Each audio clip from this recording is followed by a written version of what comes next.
Coming up on this week's show are Atari bringing back the worst mascot of the 90s. Read comics on your Commodore 64. And we go inside DMA Designs and Acclaim with Neill Glancy.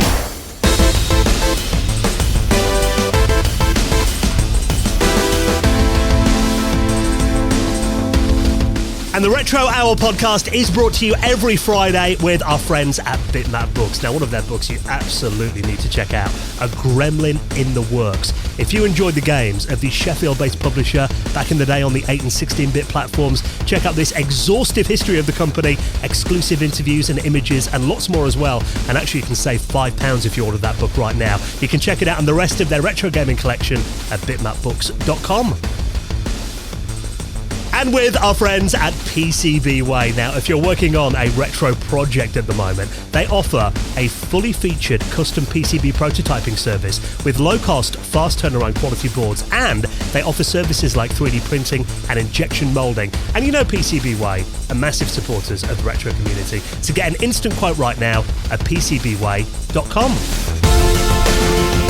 Hello and welcome to the Retro Hour podcast, episode number 375, your weekly dose of retro gaming and technology news with me, Dan Wood. Me, Ravi Abbott. And me, Joe Fox.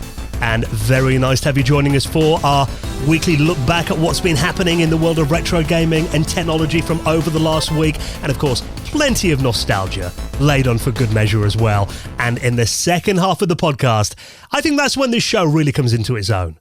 When we welcome on a veteran of the industry to tell us their stories, find out about the games they worked on, the companies that they worked for back in the day as well. And this week, I know we've done so many interviews on this podcast over the last 7.5 years, but this one, I think, definitely stands out as a glowing example of why we do this show. Don't you think, Joe? Oh, God, absolutely. So we had Neill Glancy on this week. Me and Dan interviewed him, and man, just it felt really good getting somebody on who worked a lot with the N64. That was kind of like what I was drooling over. He worked on some really legendary games on the N64, Turok games, the South Park games. But I think what really got Dan going is he was actually the lead developer on Walker 2, which unfortunately never came out, and he was involved in the original Walker for Amiga as well, which was really fascinating to hear about, wasn't it? Well, yeah, these games were obviously legendary titles, and Neill worked for some massive companies. I mean, he started back in 1985 as a pixel artist, an animator and a designer. Then he went to work for DMA Design, and you're right, I think the first project he worked on there was Walker, which, have you played Walker before, Ravi? It's quite a unique game, isn't it? It was one of my favourite Amiga titles. It was very unique, and even just the direction of your Walker, going from the right to the left of the screen. The idea of going through history and also killing all those like little pixel people was always very satisfying. Yeah, because you play basically a massive mech, and yeah, you've got to control it. It's quite interesting controls as well, because I remember you used the mouse and the joystick on that game. Yeah. To control the Walker, which I'd never seen anything like that before as well. Got great reviews back in the day, and then, as you mentioned, Joe, we went on to work on Walker 2, that was the cancelled sequel to that game. Although you'll hear in the interview that Neill reckons he might still have some floppy disks of it in his mum's attic. So I'm going to have a little chat to him on email and just see if he wants to get someone with an Amiga to archive them for him. I'm looking over at my Amiga. You did offer, didn't you, Dan? And he did say, you know what? He was like, next time I'm over there, he was like, I might have a look and send them you. So that would be an incredible story. But yeah, it was an incredible interview, not to take away from that. Yeah, he went to Acclaim after that as well. You mentioned those South Park games, and they had such a troubled development history that you hear all about as well. Then he worked for Midway afterwards as well, even moving into virtual reality games in more recent years too. So a hell of a lot to pack into this week's interview, but an absolute legend. Neill Glancy is going to be our special guest on the show in around 35 minutes from now. Now, I always try and estimate how long the news is going to take, because we always inevitably end up waffling on a bit more than we expect to. But, he's coming up in the second half. A lot of people say to us that the Retro Hour is more than an hour. And I say it's like Poundland. You go into Poundland and not everything's a pound anymore. Some of it's increased to £5. So, yeah, it's kind of like that. And to be fair, the retro 1 hour, 27 minutes doesn't have quite the same ring to it, I don't think, does it? So, Neill is on very soon. Though before that, we do like to update you on what's been happening in the world of retro from over the last week. And I saw a lot of people posted this story in our Discord. And we do have a Discord server for the podcast that you can hop on. Everyone's welcome on there. And there is actually a channel in there where people can submit news. And I saw Gareth submitted this one. Ash did as well. And this story's been everywhere. That Atari have acquired more than 100 retro computer and console titles from the 80s and 90s. And this includes stuff like, the Demolition Racer franchises, Hardball as well. But the one that most people seem to be talking about... I knew I should have taken that left turn at Uranus! Was it something I said? What could possibly go wrong? Dan's favourite title.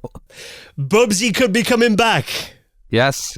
Oh, sorry. I'm not sure how I feel about this, because I must admit, I don't mind the Bubsy game on the Atari Jaguar. It is solid. I mean, really difficult. It's actually my wife's favourite game on the Atari Jaguar, and if I've got it set up, she'll be like, oh, stick Bubsy on. She managed to get to level 2 once on it, but I think even I watched James and Mike Mondays, that James Rolfe does and Mike Matei, they couldn't get that far. So my wife's actually better at Bubsy than the Angry Video Game Nerd, which I think, is quite an accolade. You know what? I had Bubsy for the Mega Drive, and I never had an issue with it as a kid. I had issues with the difficulty, but I never had issues with the game itself. And now, people kind of bash it and stuff. And I think it's just because of Bubsy 3D was so bad. I think people then just assumed the entire series was bad. Whereas I don't have much of an issue with it. So I'm quite happy to see him come back, to be honest. Well, potentially come back.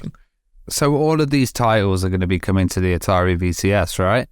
I assume so. I mean, they're still kind of pressing on with the VCS. I was like, oh, mate. No, try to say it with a bit of sarcasm. They brought that Atari 50 collection out recently on the Atari VCS. Yeah, so, maybe. They are still persevering on. Apparently, they've had quite a big price cut on the console in North America, I've been reading. So they're actually available, more affordable than they were originally. But it does seem interesting that Atari, it looks like they're really going down, pushing this retro thing, which makes sense for them as well. Yeah, it's interesting. They're talking about the games here, and there's a quote from Wade Rosen, who's the CEO at the moment, and he's saying that fans can look forward to seeing many of these titles re-released in physical and digital forms, in some cases even ported to modern consoles, which is really interesting. And then also, it looks like they've acquired Night Dive Studios as well, and that's really interesting because Night Dive Studios are the guys that have been, redoing a lot of these titles, remastering some of the old retro ones. So they've also been improving the quality of them. So it looks like that kind of technology for the remastering process and the way that Night Dive do it, Atari may have a hand in that, and then they can take a lot of these kind of older titles that they've acquired, over 100 PC and console titles, also their old Atari catalogue, and then kind of redo it with, Night Dive technology and, re-release. And I wonder what kind of service this is going to go on to, because I knew that there was a cloud service, wasn't there, for the VCS? Yeah, it's like a store, I think. Yeah, I mean, I've got a VCS, must admit I haven't used it in about a year. Might be a good reason to get it set up again and kind of look at what they're doing on there. But I know they did do those physical cartridge releases, didn't they, a couple of years ago as well? Yes, of a bunch of right, 2600 games as well. So it is something Atari have kind of done in recent years. But interesting that they picked up all these classic. I mean, these games originally were owned by Acclaim, Infogram, and Microprose. So basically, it's some of their back catalogue that they've bought, and also a few flight sims as well. 1942 Pacific Air War, F117A, and F14.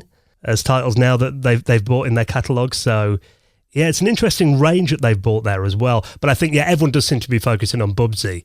And I think you're right, Joe. I think, in terms of a bog standard kind of mid-90s platformer, it wasn't too out there. I mean, I found the voice acting a little bit annoying sometimes. Oh, you can't say that. We've had her on. I think she would actually admit it. Yeah. Yeah, maybe. We did. I forgot. But yeah, I mean, it wasn't. I mean, it was like Gex as well. It was that mid 90s kind of Tude era, wasn't it? Yeah. Where, they just come out with these corny phrases and stuff, which it would does be great a bit sometimes. Interesting to see the list of all of these coming out. The final list of all the titles that they've acquired, because I'm sure there's going to be something a bit more kind of headline grabbing than Bubsy. But there also seems to be like an effort in there to do new adaptations on past storylines as well. So maybe there could be some continuations, and if they've got the rights to these characters, they could maybe put them in new games. Maybe there could be a huge kind of Smash Bros style game that has Bubsy included. Bubsy was meant to be a cartoon back in the 90s. And I think they made like a pilot, didn't they? And then it got cancelled. Maybe they're looking at the success of the Sonic and Mario movies, thinking, right, we need a movie character. It could be like Bubsy, the movie coming to a cinema near you. Before You wish. Oh, God. Yeah, Dan does wish. Can you imagine that? That'd be the next big video game flop, like movie flop. I think he's due a comeback. I think they'll be able to do anything with this. Once you've got the rights, you'll be able to do T-shirts, you'll be able to do all sorts of kind of different things, even outside the... just re-releasing the title and putting it out there. Well, I, for one, welcome back, Bubsy. All is forgiven. So we'll keep an eye on that story and keep you updated. Now, something that looks very good, and it does seem to be, one of the go-to platforms for homebrew developments over the last few years, the Sega Mega Drive / Genesis is getting what looks like a very cool fighting game. Now, this is, when I say fighting game, it's more in the vein of something like Street Fighter 2, not Streets of Rage. It's not like a brawler, is it? This is a one-on-one fighting game. Yeah, so like you say, I always kind of see Streets of Rage, those kind of belt-scrolling fighting games. They're beat-em-ups, Street Fighter 2, Mortal Kombat. They're fighting games. That's how I've always kind of see it. I could be wrong in terms of the terminology there and stuff like that. Obviously, everybody's got their own ideas about it. But as you say, this is going to be go for it for the Sega Mega Drive and the Sega Genesis, which I really, really like the look of this. It looks just like a really polished Mega Drive game from what I've seen so far. And it looks very much kind of in the vein of, I don't know if you guys are familiar with Eternal Champions or Saturday Night Slam Masters, which were both on the Mega Drive and really, really fun games. Really kind of reminds me of that kind of like a superhero kind of bright look to it, but kind of like a wrestling WWF kind of over the top, like 90s vibe to it, which I really like the look of. A lot of the characters are wearing like roller skates, and the Mexican, is it Machador? I can't remember how you say it. The masks they wear and stuff like that. It looks really, really cool, and it's being brought to us by a video game company called I Heart Pizza Video. And the guy behind that company is a guy called John Springer. And one of the reasons it's kind of building up a lot of hype is he's actually putting out quite a lot of videos, which look really, really cool, of him kind of like hyping the game and saying it's coming in 2023. Well, that is the thing. I mean, I've actually got a clip here of one of his tweets where you can see the game running on a CRT behind him. Just small in the background, but if you want to see kind of the motion of it, I'll link that up so people can check it out. And you did use probably the optimal word there, hype. He does sound like such a good hype man. Listen to the enthusiasm, and he explains the story about why the Mega Drive / Genesis is so important to him as well. I really like this. It takes a lot of nerve to try and create an all-time classic fighting game. That's exactly what we're going to do. And you know why? Because when I was a kid, I grew up with the Sega Genesis. I never fit in, but that console brought me joy in some of my hardest times, when I was lonely, when I had stage 4B cancer. And I want to pay that forward forever and introduce a whole new generation, locally and beyond, to my favorite gaming console of all time. I love Fort Wayne. I love the Sega Genesis. I heart pizza. And we're going to go for it. We're going to go for it. We're going to go for it. Now that is enthusiasm. Yeah, absolutely. I love that. And, there's a sentiment there as well, which I didn't even realize. So, I love the name and the kind of the fighting spirit behind it as well now. That's the thing. I mean, obviously the Mega Drive is a really important system to him. And the fact that, that these games just feel so at home on the Mega Drive, don't they? So I think it looks really good, and apparently it's going to be out before the end of this year. So looking at the footage, I mean, it does look kind of like it's in a pretty decent running state so far. I mean, the only thing he's kind of put out there front of center that I've seen so far is screenshots of it. But like I said, there is kind of a few videos where you can see it running in the background. Yeah, so looking at a 2023 release, fingers crossed, for a physical release as well. And then he's not specified what consoles, but it said it will be coming to some modern consoles. I imagine, I've said this before, it seems to be easier to get these kind of games on the Switch and the PS4 than it is like Xbox. But it'd be really cool if we see it on kind of like, all free and Steam as well. But yeah, one definitely to keep our eyes out for. That would definitely feel very at home on the Switch as well, actually. So yeah, look forward to seeing that. So another one we'll keep an eye on. And if you want to check out what we know so far, I'll put that in our show notes as well on your podcast app and at theretrohour.com.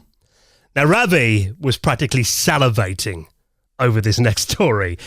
You're a comic book fan, aren't you? I'm all three of us, you're probably the biggest comic book fan. Yeah, so I've got tech magazines up on my kind of shelf here, and then I've also got comic books, and I've got boxes of comics. I used to be really into them, graphic novels, all of that, and seeing a comic book reader is a good thing because a lot of people consume them in different ways, especially with like tablets as well. It's really nice to have comic book readers, but seeing one on the Commodore 64 is something very special.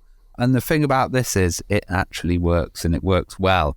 I'm pretty amazed with this technology. Now, I'm not that familiar with the C64, but what this is it's a guy called Jan Dirogi, and it's basically called Slipstream. And the whole idea of it is that it's a comic book reader, but it actually streams it off the tape. And I'm just amazed with this. You're a C64 guy, Dan, aren't you? What do you think of this? Yeah, and I think you made a good point there. And that is the most impressive aspect of this for me. And there is a video that you can watch. Quite an interesting video. The whole video is read out on an AI voice, even though it's nicely edited and he kind of shows stuff as well, but there's like an AI voice that kind of reads out most of the video. You do get used to it pretty quick. It's the future, but yeah, Dan, you will get used to it. I'll be doing the podcast next month, isn't it? AI Dan. Yeah, I mean, it basically runs on a stock Commodore 64. And when I first read that, I was like, well, how has he managed to fit an entire comic book? Because, I mean, some of these are like, knocking on for nearly 100 pages by the looks of this video. And he stores them all on like a long cassette tape. And I thought, well, the Commodore 64's only got 64K of RAM. So how on earth does it store all that in there? But it turns out it basically uses, if you ever played kind of multi-load games on the Commodore 64 back in the day. So what you do is you'd have a level of like, I think in International Karate did that. So you beat one level and then it would load the next level off tape. Yeah. So essentially it's like it's buffering it, but like just doing it in real time. A little bit ahead, Yeah, so what this does, I mean, basically it is streaming a continuous stream of data from the cassette and showing it on screen. So that means that what you're seeing on the screen is about 6 seconds behind what's loading off the tape. Very interestingly, if you want to read something on the screen, you can just pause a cassette tape and it stops. Yeah, or if you want to skip forward a bit, you can rewind it or fast forward the tape. And the way that it scrolls as well is it kind of scrolls across the screen. So as you're leaving one of the comic book scenes, it scrolls across, and then the other one's loading in a buffered style, and then it just comes in. Which adds this kind of consistency and this flow of reading it that's really nice. And he's thought of lots of little clever kind of hacks in there. So he's not got any of the speech bubbles in comics because that's going to be quite hard with the kind of low definition that you're getting on the screen. I think it's about half the size of the screen, the actual definition of the picture, the actual resolution that they can have it at. But he's got the subtitles in there. But the cool thing about that is when you do it, you can have 2 languages as well. So it's storing subtitles. You could have English and you could have Dutch or German or whatever. And then one comic suddenly becomes a thing for 2 audiences, which I really like. And he's developed a really nice little program that, I don't have a C64. I've never kind of got one working. But as a comic fan, I've got some favorite comics and I want to put them through this little program to create, little tapes that people can then have that actually have the comic strips in. And the way that you put it in is you kind of have the tape length, you create these scenes, but also it has a preview of what the image will look like on the C64. So you can play around with the contrast, and it's just so geeky. I absolutely love it. And that's a really good thing that he's doing, because you can actually download this Stripstream software. It's hard to say that. I think I was saying Slipstream earlier, so yeah, I'm glad you've Stripstream, like comic strips. Yeah. And it's a ready-to-run program file as well. There's also a couple of example projects in this tape image format that he's got on there. There's the editor program. There's even a manual that he's put together as well, and also instructions on basically how people can put together their own tapes as well. That they, he actually shows a few in this video here that look like, professionally printed cassette tapes with the inlay and everything as well. So yeah, I mean, very niche, very geeky, but extremely cool. And looking at some of these as well, I mean, one cool thing is when it's loading, it actually tells you how many pages are in the comic. And one of the examples in the video is actually 300 pages. Yeah. I'm not sure how your eyes would feel after reading a 300-page comic on a Commodore 64 Well, with a next CRT. you need to get the voice synthesis to actually do like a voiceover on top of it. And then you could watch the images go by and have that would be really cool. And different tones for different characters, like a high one, a low one. But maybe that would take up too much data. I also love the fact that you can print it off, even though you are degrading the quality massively, and then you're kind of putting it through, a dot matrix printer. It's still like, that's cool. I could duplicate it, You did have a Commodore 64 at one stage. Did you get rid of it then? I gave up. I couldn't. I'm a GUI guy. I'm sorry. I'm a GUI guy. Maybe I should have put that new operating system on it. Or GEOS. There's an old school GUI for the Commodore 64. It's in GEOS. it's in the cupboard, so maybe I should clean it off and get it out. Well, this is a good excuse to get it loaded up again. Totally. I would just fill it with Judge Dredd. That would be 2000 AD. Just be producing tap files for that. It's amazing, isn't it, that nothing like this, because, you see projects like this and you think that would have made a commercial product back in the day. 100%. 100%. And I've seen stuff for higher end stuff. And this, sometimes you see these proof of concepts and then you see something that actually works and is like a full kind of product. And this is like a one man kind of product because it's so well thought out, the whole thing. Yeah, a real passion project. So top work on that. If you want to download that, it is available now. And of course, I'll stick that in the show notes too. Now, this is very cool. This is a new puzzle platformer game that's been in development for about 8 years now that's finally come out this week on the PC. But it is very retro inspired. The graphics on this look straight out of the mid kind of 1990s. This is a game called Moon of Darsalon. I'm so glad that you read that, Dan, because I was talking to Dan about this before we started recording, and I couldn't say it. So this looks really interesting. So in terms of like a visualization, I guess kind of like maybe like Abe's Odyssey in terms of the visuals. It's 3D models mixed with pixel art, and looks early PlayStation to me. To me, it looks. It doesn't look PlayStation. To me, it looks like System Freeze games that they did at one period. So like Constructor and this kind of, at least the 3D elements of it. It reminds me... me... got that kind of comic-y rendered roundness about them. The Silicon Knights, kind of like, Killer Instinct as well. Donkey Kong Country, what Rare did. But then... Yeah, actually, it has got a bit of the kind of Silicon Graphics render vibe as well, but also like bad PC...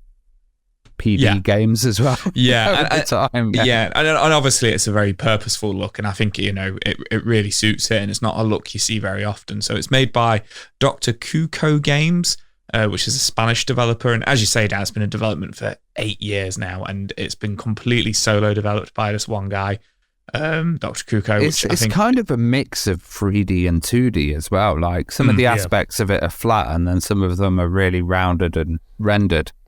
Yeah. Like I say, 3D models mixed with the pixel art. So, in terms of gameplay, at first, the reason I say Abe's Odyssey is because I thought it was that kind of style, like command based, because of the idea of it is you're an astronaut looking for your lost squad members, and you kind of shout, go left, go right, directions at them like you do in Abe's Odyssey, and you have to save them. Voice commands. Not voice commands. I don't. No, yeah, it has. Oh, is it voice commands? Is it? Oh, wow. Yeah, okay.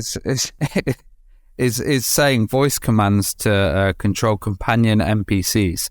Oh, okay. So you literally shout at them. Oh, okay, that's really cool. So I was thinking, like Abe's Odyssey, but then when you watch the trailer, it's a little bit more like Metal Slug meets Lemmings. Is the only way I can describe it. That's a great description. I think you're right, but I also think Broforce meets Worms.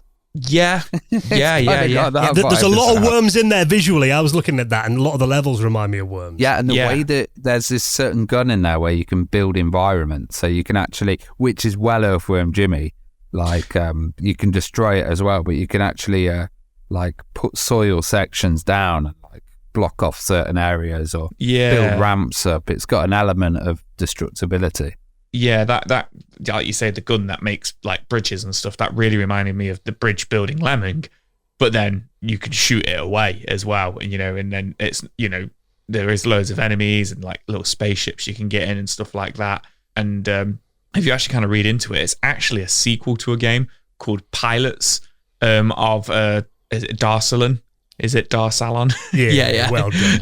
Yeah. It's actually a sequel to that game, which was a completely different. It's got a very similar art style, but it's a completely different game. It's I forget kind of the genre, but it's when you pilot a spaceship, but you have to like kind of like land it. There's I can't remember what the game it's based on from like the 80s. But when you have like a certain amount of fuel and you have to like really gently land the ship and stuff like that, it's a sequel to one of them games. So I think it's really interesting. It's kind of like you've landed the ship and now you've got to run around on this planet and you've got to save all your astronaut friends, which I really like the idea of. Which kind of has the Pikmin kind of chaos. Yeah, it does. When they're just still running around, Yeah, I mean, there's a hell of a lot of influence in this game from, a load of different genres as well. But yeah, I just love the way it looks, and I think, they've done a really good job of kind of staying faithful to that. Like I said, to me, it kind of reminds me of like very early PlayStation where you've got the 2D sprites and the 3D models and stuff in there too. There's also 8-bit music that's based on the SID chip from the Commodore 64. Oh, that's cool. In there as well, SID-style music, 8-bit speech synthesis as well. Although in other ways, it's got stuff like realistic liquid physics and, the vehicle physics look really good in it too. So it's kind of that, bridges modern comforts and retro quite well, I think. Yeah, I like this. It's not like strictly recreating one genre. It's like a mashup of everything. And yeah, that's creating something new, which is really nice. Yeah, and there's a free demo that you can download from Steam if you want to try it out. And if you want to buy the full game, it's only £16.67. So not going to break the bank. But yeah, it looks really good. It's nice to see, we always do our bit to try and support these indie games that are doing a really good job. So definitely worth getting on that and checking it out. Even download the free demo, give it a try this weekend. And if you like it, buy the full game. It looks really, really cool. Now, something that I do want to buy, and I said to the lads before, I said, do you think anyone else would be interested in this? They said, no, probably not. But I thought I'd talk about it anyway. This is to get people interested. Well, that's the thing, because this is not going to happen unless people want it. Now, this is a ODE, an optical, what's that ODE stand for? Is that optical drive emulator, enhanced or emulator? That makes sense. So this is basically a flash solution to replace an optical drive. And we've seen these on other platforms as well. We've seen it on the Sega Saturn, got one recently, didn't it? You can get them for the PlayStation as well. Admittedly, this platform is slightly more niche. This is someone who wants to make one for the Philips CDI. Now, this is a guy called Felix, and he's done a few of these before, but basically, unless there's enough interest in there, he's not going to go ahead and make it. And it did make me kind of think, because I was looking through randomly. I downloaded like a bunch of old gaming mags off archive.org the other day, and I've been playing around my CD32 this week. And it's remarkable to look at, the amount of games that were promised on certain platforms that obviously weren't a success, like the CD32, and never got released. And there's a really cool dinosaur game, which I can't remember the title off the top of my head now. And I was looking at screenshots of it thinking, it would be awesome if that came out.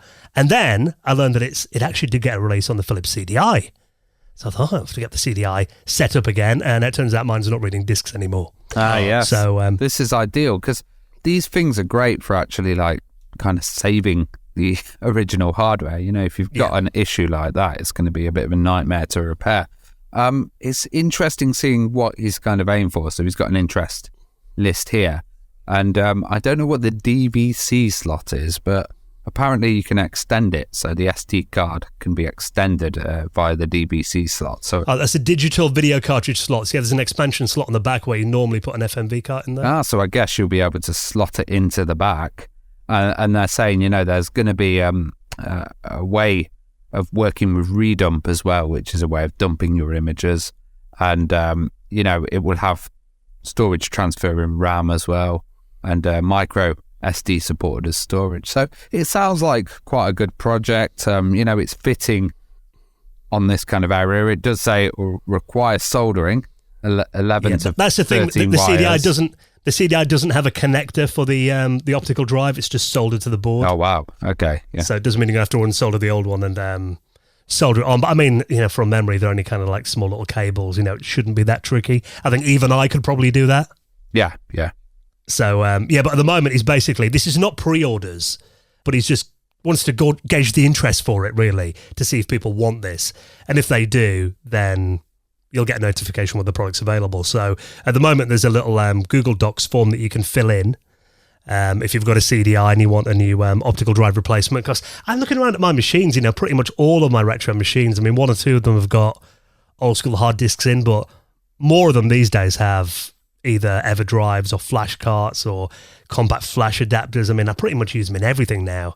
So, these are available on loads of other platforms. And I remember for ages really wanting one for the Atari Jaguar, and, the Crix and Mexi EverDrives was like, there's not enough of a market there to bother doing it. Then obviously there was one made for it recently by Retro HQ. So I think, it does seem now that all the mainstream platforms are covered in terms of SD card readers. So all that's left is these kind of weird, obscure formats that only like 5 or 6 people like. But I also guess like the CDI was a standard, right? So there were lots of different versions of the CDI as well. So in this form, he's got like, let me know your CDI that you're actually using, because I guess it's going to be a bit of a harder job to get compatibility with all of the different versions of the CDI in there, as opposed to something like, that's very common that people are just doing one that fits all of them because they know what's in that device.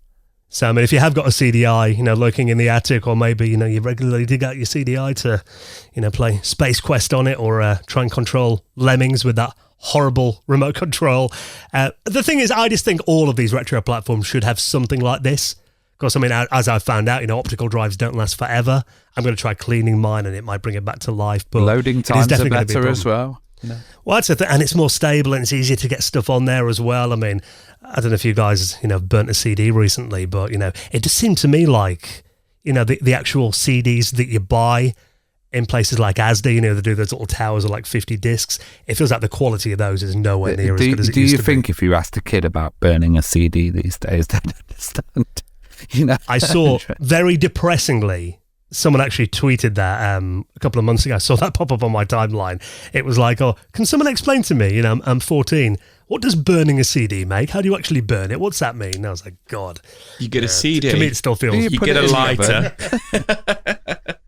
Yeah, it's going to be a lost art soon, so we need to replace these old optical drives. So if you have any interest for it, or you just think another system deserves an SD card reader, there is a little form that I'll link up in the show notes as well. So you can check that out. And all the rest of the stories, you don't have to Google around. I put them all in our show notes at theretrohour.com.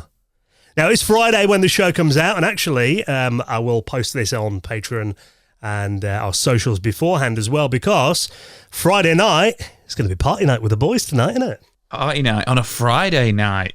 Trying it out. Yeah, we're trying it out, aren't we? So if you want to hang out with us, we normally do our patrons hangout on the last Sunday of the month. But we keep an eye on Discord, and we do have people contacting us on Twitter. And we've always done it on a Sunday.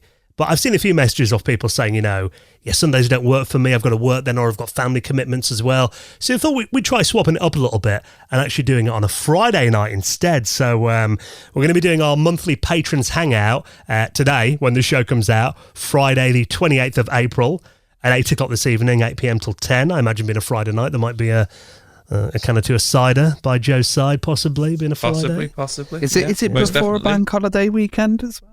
By week? There's definitely one. I think it might be next weekend. I was going to say, I don't think so. There's so many, I don't know what's going on these days. Well, the King's coronation's a weekend after, but we could treat it as a bit of a warm up. There's a couple of bank holiday weekends in May. I'm sure we'll all be in the party mood. But if you haven't joined us for one before, basically, if your back is on Patreon, you get an invite to come to the Patrons Hangouts that we do once a month.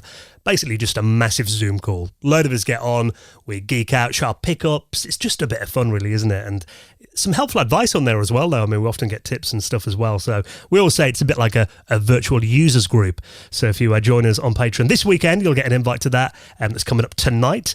And also, we're going to be recording our next episode of the Retro Hour After Hours. Now, this is a little bonus podcast that we do every single month. Yeah, it's really good fun. I kind of like the freedom of the Retro Hour After Hours, because it's like pick a subject and then we just get really in depth on that. And on the podcast, it's great. We have guests on and we talk about their kind of life and stuff. But it's good to delve into those certain subjects and just get really deep in it. And I kind of, you know, we're all nerds here, and we just really love kind of discussing it. And there's so many episodes now that if you sign up as a patron, you can get a huge kind of back catalogue of all of the After Hours episodes.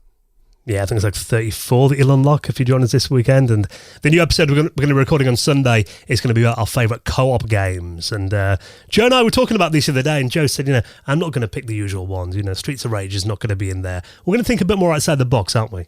Yeah, so we're going to go for our kind of like favourite co-op games, but I kind of had the realisation of a lot of the games I've covered in the After Hours are co-op games. And a lot of the games I've mentioned in my time on the Retro Hour, you know, my favourite games of all time and stuff like that, a lot of them are co-op games. So I'm going to think a little bit outside the box with my list. You guys don't have to do this at all, but I'm going to think and try and recommend some co-op games that some people might not have played too much or heard of, which are, you know, really, really good kind of couch co-op experiences, which is something we don't get too often these days. So I'm really, really looking forward to recording that one. Did the supermarket co-op, did they sell games at any point? Maybe I can just mention that. Yeah, Ravi's just going to do games that you bought in the co-op back in the day. I think you've misunderstood the brief a bit there. But yeah, I mean, if you'd like to join us on Patreon, very good time to do it this weekend. And all the details to sign up are on our website at theretrohour.com.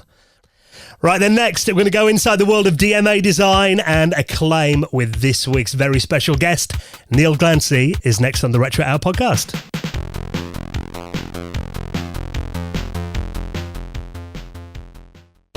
You're listening to the Retro Hour podcast, and it's time to welcome on this week's very special guest. And I'm so excited to get some stories about legendary companies like DMA Design, Iguana Entertainment, Acclaim Studios, Midway as well, with our special guest this week, Neill Glancy. How's it going, Neill? Good. How are you guys doing? Yeah, very good, thanks. And thank you so much for taking a bit of time to reminisce with us on the podcast this week. And before we get into, you know, some of these incredible titles that you've worked on in your career so far, just to kind of wind it right back to day one for a bit of context. I mean, what was your first gaming experience then? Do you remember what initially got you interested in video games in the first place? I think like many people of my generation, you know, back then it was the early, you know, coin-op arcades, you know, playing Space Invaders, and then, you know, the Atari 2600 console system, you know, having games that you could play at home on your TV, and just as a child being sort of curious as to, these things are really fun, but how do they work? You know, how could I make one, that kind of thing.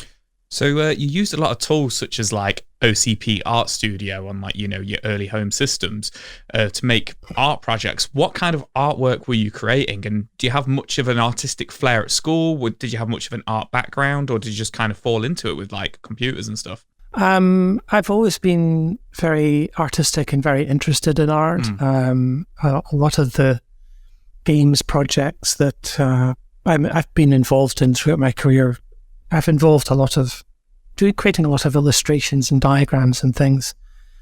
But yes, as you're correct, I used OCP Art Studio in some of the early works.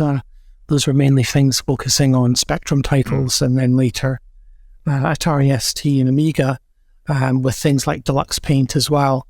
But initially, I spent several years working with the tools, just doing experiments, trying to understand, you know, what the tools could do, what they couldn't do. There was really a major sort of generational shift in what could be done with the tools from the Spectrum to, you know, the Atari ST and Amiga. With the Atari ST and Amiga, the pixels could be discrete colors, you know, whereas with the Spectrum, because it used kind of color cells that bled into other kind of color cells, they were very limited in how you could embed color into a sprite. But I spent many years just trying to kind of understand how the tools worked, and kind of initially trying to kind of mimic nature, you know, looking at things like water effects or the behavior, movement of, say, wheat in a field when it's being blown, and how could you kind of capture all of that movement with all those kind of fibers and threads moving at once. And there were certain sort of animation brush techniques you could use to kind of mimic very complex behaviors like that. And then I would usually also try to kind of mimic things I was seeing in the gaming world, you know, in the coin-op industry, in terms of creating sprites that had lots of pack detail in them, and, you know, shadow information, possibly some lighting information, you know, things of that sort. Well, when it got to the mid to late 80s, you started sending out your work to studios to find employment. So who were you kind of sending them to then? Were you just basically sending floppy disks out in the post? And obviously you got involved with Rainbird as well. Kind of tell us a story there. Yeah, and it's funny to think that that's kind of the way it works, but it did work like that. It did involve going to the post office with a floppy disk and putting it in a Ziploc bag and crossing your fingers that it would get there in one piece. Different time. Indeed, yeah. I mean, totally pre-internet. At the time, in the back of fan magazines, there would be adverts from game developers, publishers seeking talent. So I basically just, replied to a few of these ads and put my portfolio on a disc and sent it to them. And I was like, well, maybe I'll hear something back, maybe not, who knows, who can say. And, weeks and weeks would pass. And then, yeah, as you mentioned, Rainbird, who were one of the groups that I'd sent work to, reached out to me and they were like, hey, we got your disc. We really like what we're seeing on this disc. We'd like to pair you with a programmer who's working on a project that's fairly far along, but he needs, a whole suite of graphics for this project in terms of character designs and animations, as well as environmental assets, because back then levels were made of little sprite mosaic tiles, so you kind of laid these tiles down to build a level out, kind of like a mosaic. So all of those pieces for the game had to be created as well. So did that lead to you joining DMA Design in 1990, or was there kind of like a few years period where you were kind of like working for yourself, working for Rainbird? What's the story there, and how did you end up at DMA? Yes, a little bit of the latter. I worked sort of for myself and for Rainbird on a few different projects. Having worked on one of the first projects with them, which was a game called First Contact for the Amiga, it was almost the world's first real-time strategy game. I think it was the second one ever to be made. We were just put to the post by Herzog Zwei from the Genesis. But once I'd done that work on that project, there was other things that Rainbird needed for other games. So they're like, hey, can you help out on this other game over here, or do this thing on this other game over here? And some of those deals were attractive and interesting, and some of the deals were not particularly attractive or interesting from a financial standpoint, or they were conversions. They were like, hey, instead of making graphics from this game, can you convert the graphics from this game to the Spectrum, for example, which was less interesting work to me because, obviously you're not being creative there. You're just kind of, porting something that someone else has made. But to get to your question about DMA, at the time I was also working at a computer shop in Edinburgh, which sold computers and video games. And I would do graphics kind of in my evenings. And one of the customers that came into the shop was this chap called Ian Dunlop. And Ian was the lead programmer on Walker at DMA. And, we just kind of got to chatting. When he was in the store one day, he would usually come in to buy games and things.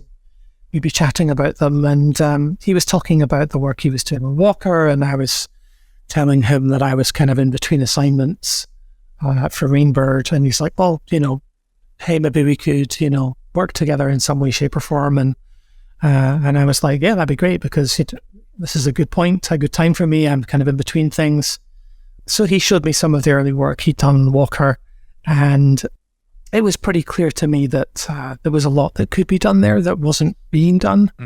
So I went away and spent the next, maybe 4 or 5 months working on a total set of kind of replacement graphics. Yeah. So kind of one entire set of background graphics, completely overhauled new character graphics, all new particle effects, in terms of explosions and bullet impacts and, blood and gore effects and, things like that. And then gave them back to Ian, and he spent, I guess, a couple of weeks putting them in the game. And he was super happy with what I delivered. And then I think he was due to go up to Dundee to speak to Dave Jones to show him a milestone or something. And he took that build up with him to show DME his progress and also these new graphics.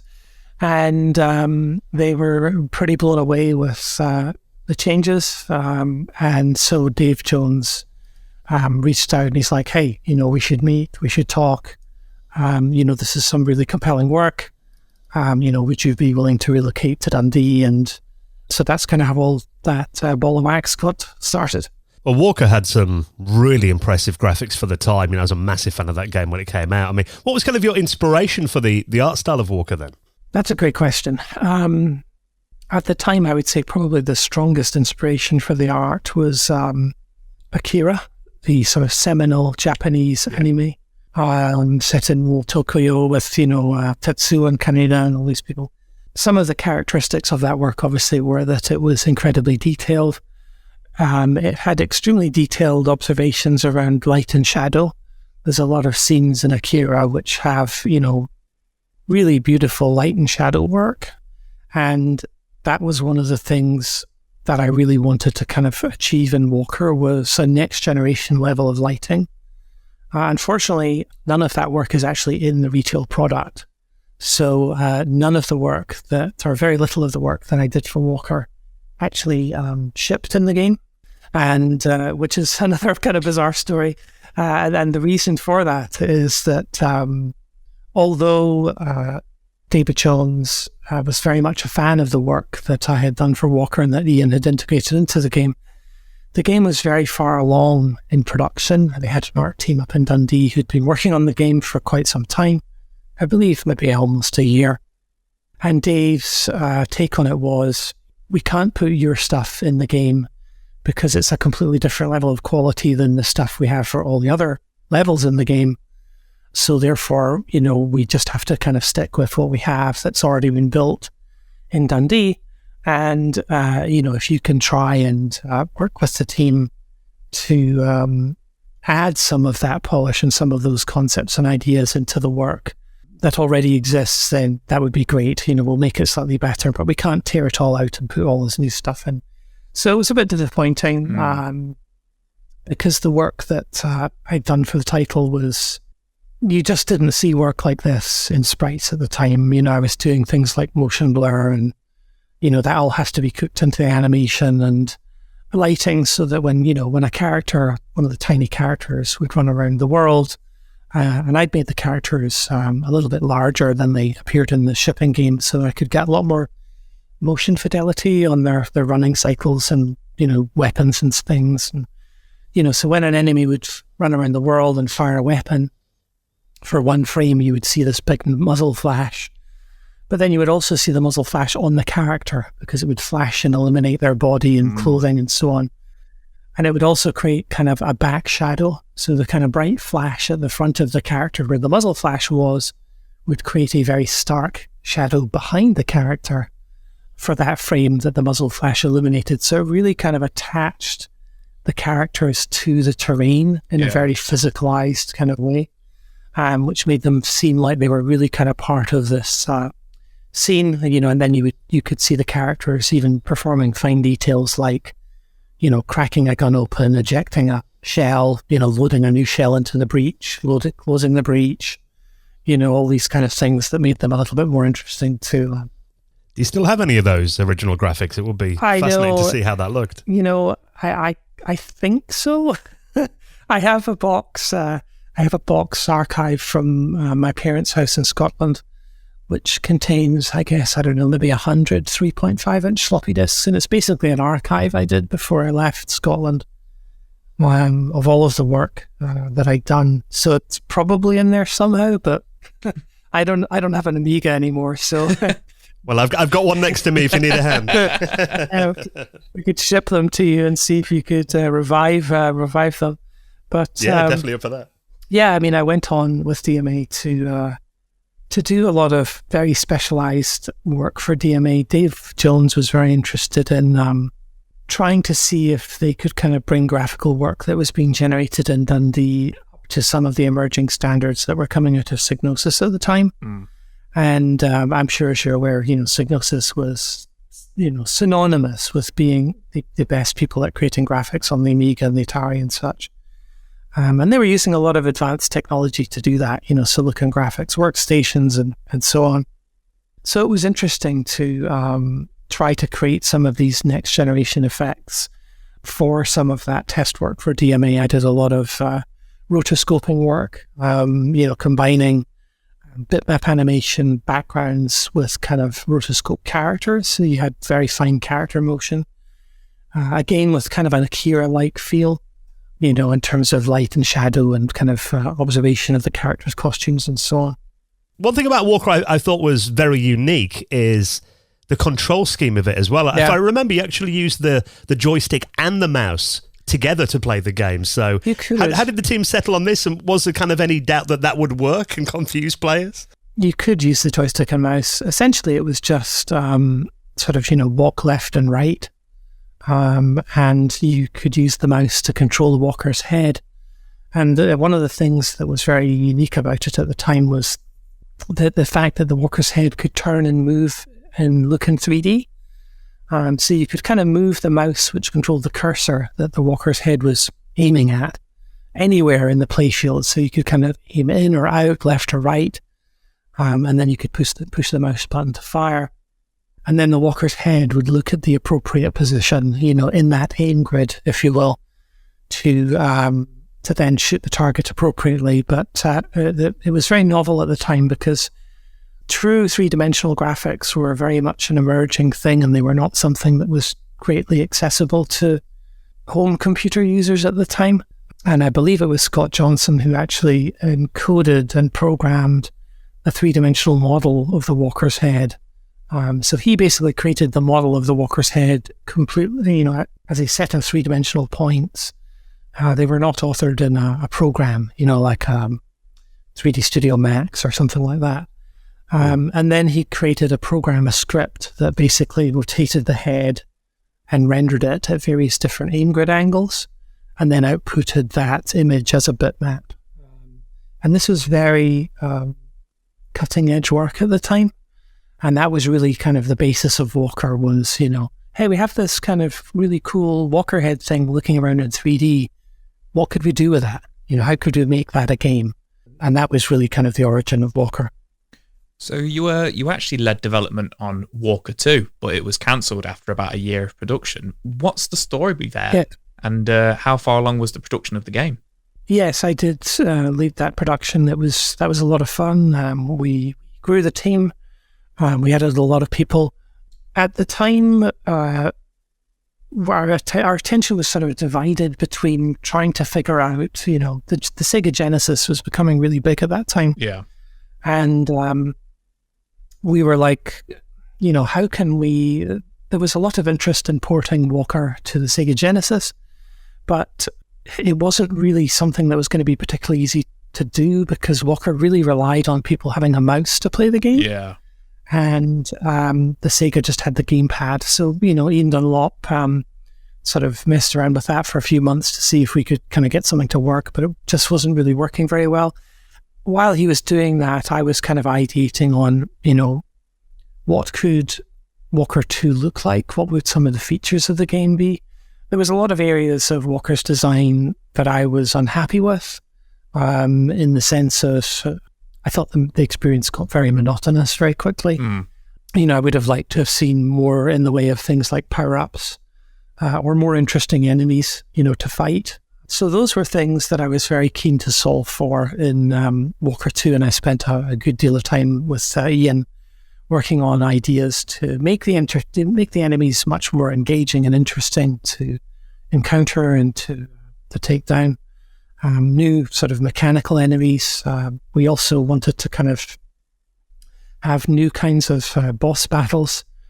There was a lot of talk also at the time about using the newly emerging 3DO platform at the time, which was a big deal, especially because the 3DO platform had a compact disc. So there was a lot of room to store data there. So the early thinking was maybe we could, as opposed to creating Walker's backgrounds from a series of parallaxing bitmaps, maybe we could create the backgrounds as the 3D Studio Max models, and then have a camera rig moving on a dolly across the model scene, you know, to create the parallax movie output. So we would basically cook off the Walker's progression walking through the level as a movie, you know, using 3D Studio Max. And because we would be cooking off that background, it wouldn't be rendered in real time, which would mean that we could then produce backgrounds that had far more detail than was previously possible. So why did the game end up getting cancelled then? The game ended up getting cancelled largely because I left the company. I'd left the company at that time to come to America. I had met a woman at that time who I wanted to continue a relationship. She was an American lady, and she'd gone back to the States, and I wanted to continue that relationship. So I put my pencils down at DMA and travelled to America, and I have been there ever since. It would have been interesting to see what you would have done with the sequel. 'Cause if I remember correctly, wasn't there some kind of platform sections that were cut from the original game? I remember seeing reviews at the time that there was a bit more in there that had to be taken out. Yeah, the platform things were interesting. They were kind of a very, very late /11th hour ad by Ian to diversify the game experience. So again, there was a feeling that although Walker, was interesting and had some interesting ideas inside of the product, that there wasn't enough diversity and variety. So Ian had come up with this kind of little platforming game idea that maybe at the end of a level of Walker, you could get out the Walker, maybe enter some kind of bunker and engage in some sabotage activities or what have you. But it was kind of a little bit too little too late. It's a classic game development problem, right? You're trying to add a feature late in development, and unfortunately you have to come to the realization at a certain point that there's too much work that remains and not enough time, so it's like, what, much as we would love to get this in the game to add more variety, we just don't have time to finish this mode and make it good, so it just can't go in the game. And those are painful decisions when you have to make them, Yeah. Especially back then, because we didn't really know better, right? we were kind of teenagers in our early sort of 20s, and, there wasn't really a lot of books or people who could tell us how to do these things. You were very much figuring out on your own. Yeah, I can imagine. So you mentioned we were going to transition into your time at Iguana. So obviously you mentioned you moved with your partner to the United States. What's the story in terms of landing your project manager role then at Iguana Entertainment? So, was that a very similar experience to how you kind of got in with DMA? Were you looking in papers and stuff, or was it kind of like, did you set it up prior? No, it was a very similar experience in that, again, looking in the back of gaming publications, gaming magazines, there would be adverts, for, hey, we need such and such. So again, I sent off a disc with examples of work. I was contacted by Jeff Spangenberg, who at that time was the president of Iguana Entertainment in California. They were, excited to talk to me because, I'd worked at DMA Design and had several published titles, under my belt at that time. They were in the process of moving their business from California to Austin, Texas. So he was curious as to whether I would be interested in joining the company and joining them in Texas. Being from Scotland at the time, I was like, wow, Texas, isn't that the place with, tumbleweeds blowing by and lots of cactuses? You have these sort of stereotypical visions of, what that might mean, which were mostly wrong, I might add. So I initially flew to Massachusetts, which is where my girlfriend at the time lived.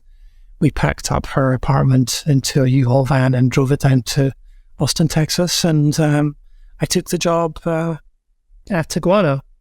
Initially, the job was kind of a project manager title, which is basically, in modern terms, would be a game director role. Lots of companies had lots of different names for those kinds of roles back in the day.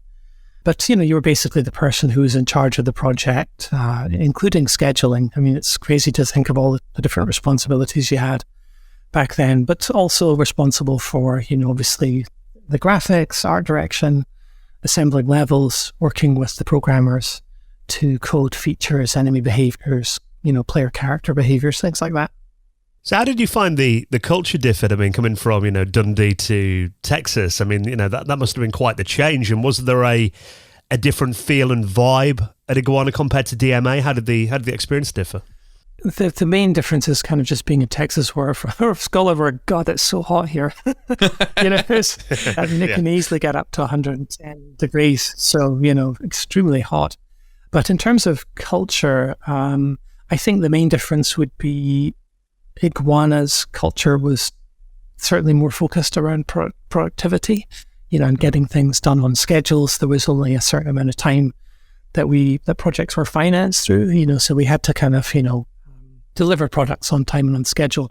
Whereas at DMA Design, there was a little bit more leeway around timing. You had a little bit more time to kind of fiddle with things, which was both a good and a bad thing, right? It's good in the sense that everyone likes to tinker and deliver their best work. But the downside was that sometimes, tinkering could go on probably objectively a bit too long, sometimes maybe to the detriment of the product. So coming to Iguana was, I wouldn't say a shock, but, there was certainly more onus. This is a company, we make products, we have to deliver on time. So there was more of an emphasis on getting things done, in a reliable, predictable way. Whereas at DMA, things were a little bit more relaxed. So your first game at Iguana was Zero the Kamikaze Squirrel, which was actually a Sunsoft IP. I think that was a sequel to Era the Acrobat, or a spiritual successor. But how involved were you in its kind of like design and art, or was it like Sunsoft have said this is how it needs to be? That's a good question. It was a very interesting situation. So David Siller was the creator of Zero the Kamikaze Squirrel. His son, in fact, was the creator of that character. And David, I believe, had created Hero the Acrobat. So we basically had a producer at Sunsoft who was David Siller, whose son was very interested in video games, who had created these characters. And they wanted to make this Zero the Kamikaze Squirrel game. So I was basically given a bunch of illustrations by David's son as to what this character, might look like. There was a very simple sort of half-page sort of story synopsis. It was all a bit sort of loosey-goosey because, his son was just a child at the time. And kind of I was asked to kind of synergize and synthesize this into like, okay, create a game proposal. So with, a couple of drawings of these characters and a loose story synopsis, I went away and crafted a design specification, a proposal, as to, okay, here's how this story connects together in a series of levels. Here are the enemies, here are their behaviors, here's the behavior of the Zero character, here's the different moves he can do, here's some of the things the aspects of how he moves that make him an interesting and unique character, at that era in gaming. Well, you also did design work on the 32-bit version of Batman Forever, and that version's very different to the 16-bit games. Yeah. Actually, a lot of people regard that as a bit of a hidden gem, actually. So give us a bit of background on that version. Yeah, of the game. that was a really interesting project. A few years after working on Zero and, a few other Sega Genesis SNES products, Jeff Spangenberg came through to me one day and he's like, hey, do you like Batman? And I'm like, who doesn't like Batman? I'm like, yeah, of course I like Batman. He's like, well, we might be able to do a Batman game. Would you be interested in working on that? And I was like, hell yeah. So this was a very exciting prospect. And at the time, Acclaim was interesting in kind of divesting their interests from home games, which might be original titles, but also might be ports, right? So, they did things like ports of NBA Jam. Yeah. So they were very curious with how can we make arcade games ourselves, which we will then own, which will then make it easier for us to make proprietary ports. And they wanted to make this Batman Forever coin-op game, which was using somewhat experimental Sega hardware called the Sega Titan arcade system, which was basically a very powerful Sega Saturn. And this was all before the Sega Saturn had reached the marketplace. Consumers didn't know about it.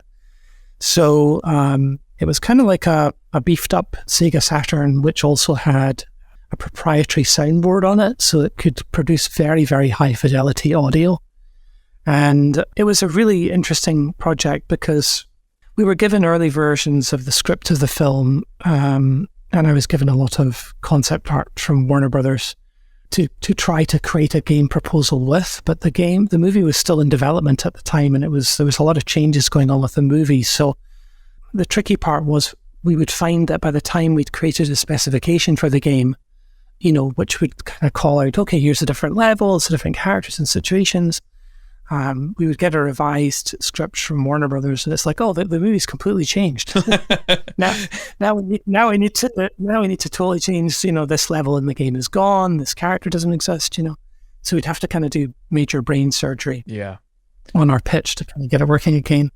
But it was interesting because where we ended up was creating a kind of Streets of Rage kind of game, like a side-scrolling kind of beat 'em up, but we wanted to incorporate advanced fighting mechanics, the similar mechanics to what you would see in things like Killer Instinct.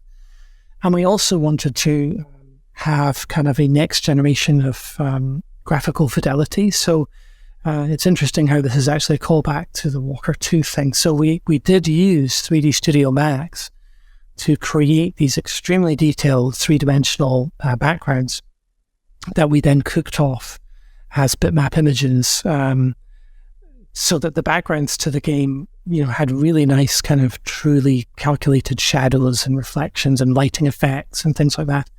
And doing that level of work that time in the industry back then, it was very difficult because we were really pushing these machines, these PCs, to their limits. They would often crash. I think we had one explode one time because, they were really kind of being pushed to their limits in terms of rendering and memory constraints. And then we also had the characters in the game were modeled by Cyrus Lum, who was a very well-known sort of personality in gaming at the time, who was very expert in creating three-dimensional characters on SGI workstations. So he created Batman and Robin and all of the enemy characters, as well as another team of artists that we had that made these characters on these SGI workstations. And then they would kind of animate the characters and then cook those animations off and bring them over to the Sega Titan hardware. So let's talk about the legendary South Park games that you worked on. Were you a fan of the show when the deal was made with Iguana, when it kind of like landed on your desk? Yes. I don't think anyone wasn't a fan of the show back then because it was so new. The only thing that people had really seen of it was the sort of bootleg cartoon, The Spirit of Christmas, which was the kind of leaked cartoon where Santa beat up Jesus, and it was all very controversial and hilarious at the time. And so everyone was, at Acclaim at the time was just like, oh my God, what is this thing? It's hilarious.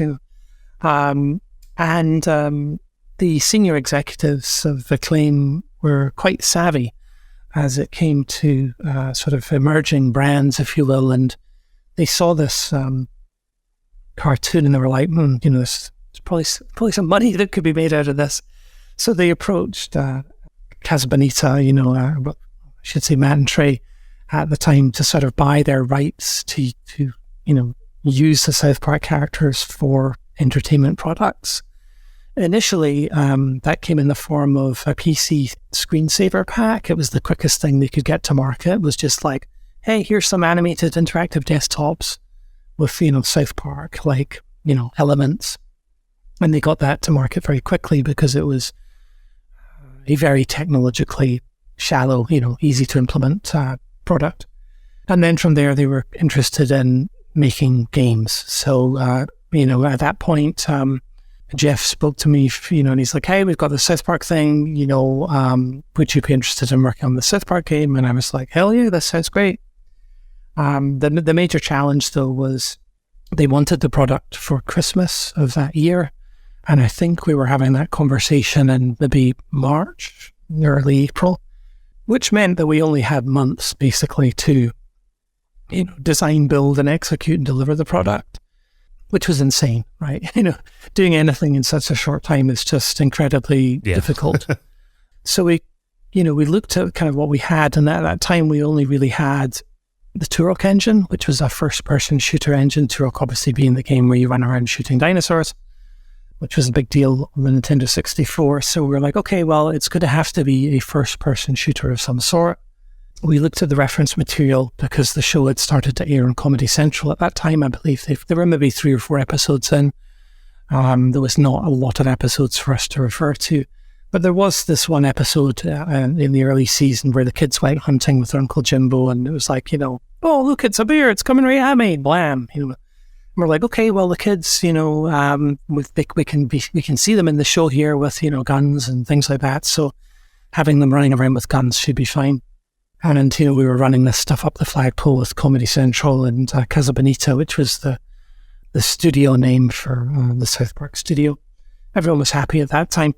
And then Columbine happened. And when Columbine happened, everyone was obviously completely stunned and shocked. But there came down word from Comedy Central that they're like, hey, we cannot have a game with children with guns in it.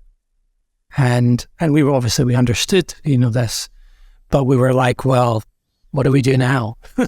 Because, we have a first person engine. Well, I mean, we don't have a lot of room to maneuver here.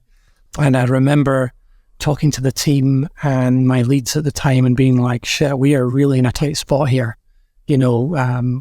Set creativity knob to maximum. How are we going to get out of this problem? So we thought about it for some time, and basically this idea was floated that, well, instead of having the kids, holding different guns and actual weapons, maybe we could have them hold sort of cheeky toy-like equivalents. So instead of having a pistol, we could have a character holding a snowball. And, instead of the secondary fire on a pistol being, burst shot, for example, the secondary fire on the snowball could be a yellow snowball, that does more damage. Or we could have things like, Terrence and Philip fart dolls, which are essentially grenades. You sort of throw them in the world, they explode in a cloud of fart gas, but they're still a grenade, they're area of effect, damaging. So we basically substituted all of the different weapons that we had in the design with kind of toy equivalents. And then I went back to Comedy Central to meet with them in New York and to meet with Matt and Trey in LA. And I had to pitch them, like, here's how we think we're going to fix this and move forward. What do you guys think? And very fortunately for us, Comedy Central and Casa Bonita were all super happy with the workaround. They're like, this is really a great workaround. Let's just continue to move forward. So we had to scramble to continue the production of the game. It was an incredibly challenging project to deliver because of the short timeline. I believe we had about 9 months to make the game. And back then, cartridges were burned in Japan. So, it's not like, oh, we finished the game, put it on Steam. Like none of that stuff existed. So, you had to send the code to Nintendo. It had to be validated and, quality assured. And then that code had to be sent to Japan, where it was burned onto ROMs, and then they had to be loaded onto ships, and those ships had to cross the ocean. So there was a lot of pressure to get that stuff done. And Matt and Trey were also very involved in, at that time, towards the late stage production of the game in South Park the movie. So, I would be sitting in Austin writing the script, all the dialogue for the VO for the South Park game, the first one, and then I had to kind of beg them to give us some studio time to do all the voices, so that they could provide all the voices of the characters for all the lines we needed in the game, because the game had a lot of dialogue in it for a cartridge product. I mean, a huge amount of dialogue. And that was very difficult to get them scheduled with their commitments for the movie and the TV show as well. But we did manage to do it. So the team at Acclaim, it's definitely one of the teams I'm most proud to have worked with, because that project was very, very challenging for many different reasons. And the team, granted, the game is not the most complex game in the world, but the team still did an amazing job, given the time they had and the amount of game there is in the game. There's many levels, many different characters. There's even a multiplayer part of the game where you can play split screen. So there was a lot of value there for fans. Yeah, and I mean, obviously a massive franchise, South Park. I mean, it was the biggest thing in the world then. When it first came out. I remember first watching it on TV, like, what the hell is this? And then after a couple of episodes, you're like, oh my god, this is the funniest thing I've ever seen. So having a game of it was incredible. And I mean, it was on several different platforms. When PlayStation, you had the PC version, Deeply Impacted, and it sounds like N64 then was that kind of the primary platform. Because I know that's generally regarded as like the best version of it on there. But it was certainly the primary SKU. It was only after we'd shipped on N64 that, our attention then turned to porting it to PC and such. I'm sure back then the PC folks were, like, yeah, but it runs better on our rigs, because they had graphics cards and things like that, They always do. But it was initially for the Nintendo 64. So you also worked on Chef's Love Shack as well, which is a bit of a lesser known title maybe in the UK.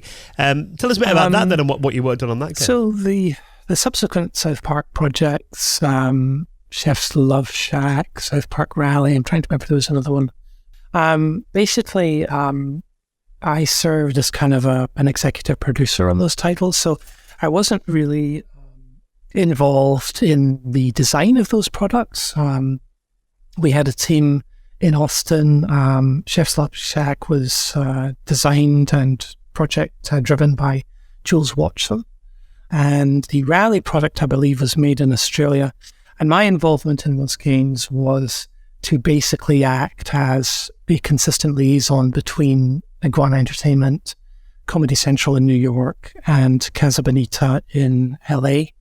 Because I'd basically developed a relationship with the folks at those two different companies that we had to work with. And at the end of Deeply Impacted, Larry Lieberman at Comedy Central and the folks at Casa Bonita had said, hey, can you just stay on, even though you're not actually making these games? Can you stay on as our kind of point person to liaise with, on these projects? So I would work with Jules and the other teams, to present the work in progress of these titles to Comedy Central and Casa Bonita, to get feedback from them as to, what they were seeing, what they liked and didn't like in the games, where they wanted to see changes and so on. One of the great things there was that Matt and Trey were very avid gamers themselves, so that made it much easier to have conversations around gaming features because, they could cite precedent or comparative analysis of, hey, could we do it like this game, So that was very, very helpful. So obviously with South Park Rally, I say obviously, Matt and Trey have kind of criticised the concept of the game before.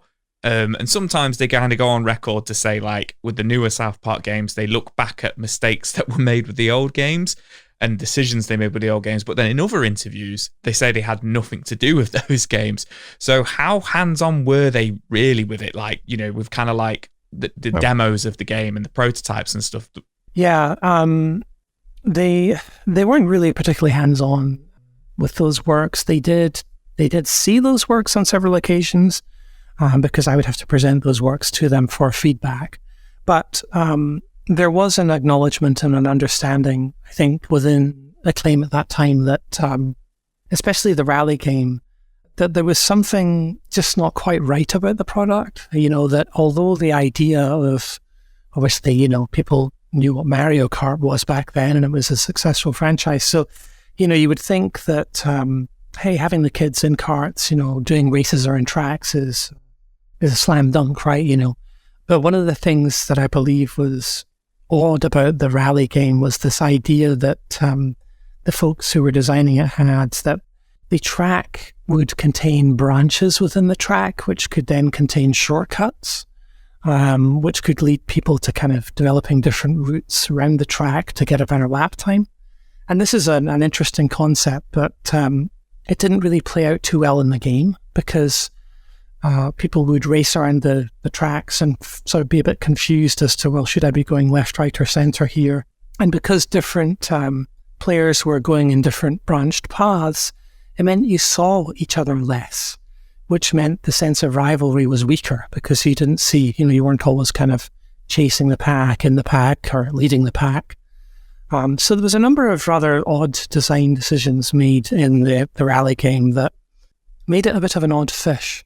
And it was something that I had concerns with, but that, my job at that time was not to, I suppose, interfere with that as much as to just, show Matt and Trey and Comedy Central the works in progress, talk to them about what changes could be made and gather their feedback. So I do feel for Matt and Trey on that one that the game was not, I don't think, of sufficient quality to attach the brand to.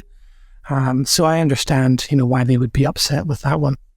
Well, I mean, as well as making the South Park games, you're also senior designer on some of the Turok games as well. So how did you manage to juggle so many projects at once then? You must have been kind of spinning a lot of plates at that time. Sometimes, I mean, it would my time would be sort of divided, right? So, a certain amount of my time would be involved with communicating with Comedy Central and Casa Bonita via conventional methods, via email, telephone, things like that.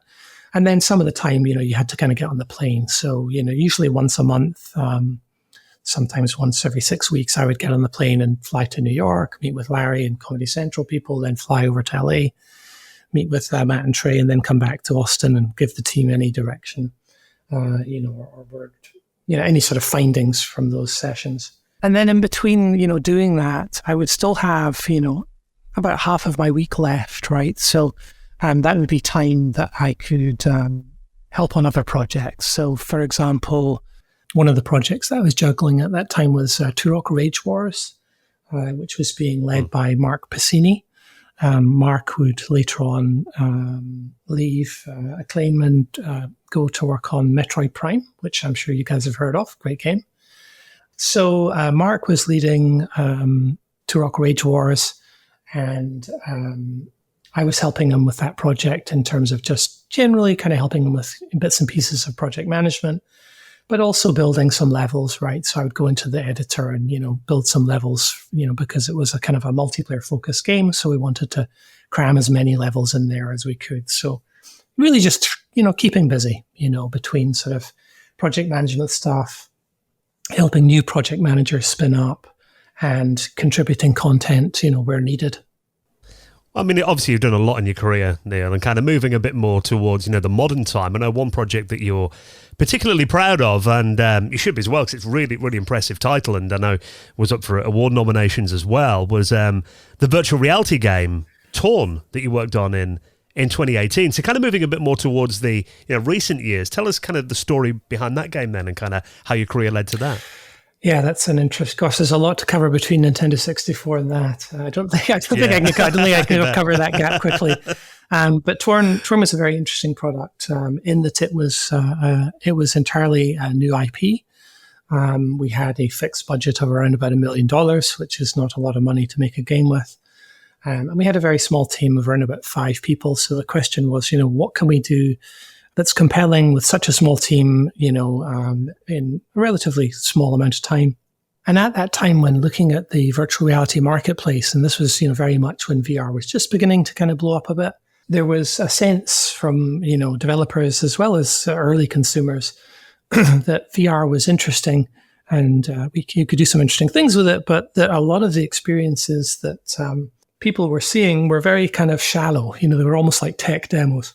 Like, hey, there's a bunch of aliens flying around, you can shoot them, or here's a kind of, ping pong derivative, or, other things like that, and there was interest in how could, or could people make a virtual reality game that had a little bit more substance. And so this was something that we kind of looked at as possibly an opportunity to could we make a virtual reality game that had a little bit more sort of qualitative substance, was set in an interesting place, was not a tech demo, but that contained some interesting technology. And there was a technology that they'd shown a few years earlier that they'd worked on, which was a true kind of atomic fluid simulation. And what I mean by an atomic fluid simulation is normally in video games, water is just a sheet. If you're playing Grand Theft Auto and you're sitting on a boat or a jet ski, the water plane that your jet ski is sitting on is just like a blanket on your bed. It's just a kind of a flat sheet with vertexes kind of moving up and down to give the illusion of water. If you took a bucket and you put it in the ocean of GTA, you would not pull out a bucket which had water inside of it, because the water is not modeled at an atomic level. And these NVIDIA Flex simulations that NVIDIA had shown were simulations of true water, right? Water that collided and that had the characteristics of fluid. You could fill a bucket of it up and pour it out. And so one of the questions that I was curious about with the team was, could we make an atomic fluid simulation work in virtual reality, and what would it be like in stereoscopic 3D to interact with such a simulation? And might there be something that we could learn from that might lead to a game? So short answer to that was, yes, we could make it work in VR. It was extremely compelling to interact with. There was many different ways that we could use this fluid simulation. For example, you could do things like sculpting of clay. So you could have a big block of liquid atoms, in a rectangular form, that you could then use your virtual reality kind of hand-tracked controllers to kind of claw at the clay and kind of literally sculpt in real time, with your hands, using these atoms as kind of clay atoms. So we spent a lot of time thinking about that, and we wanted to make a game that had a narrative component.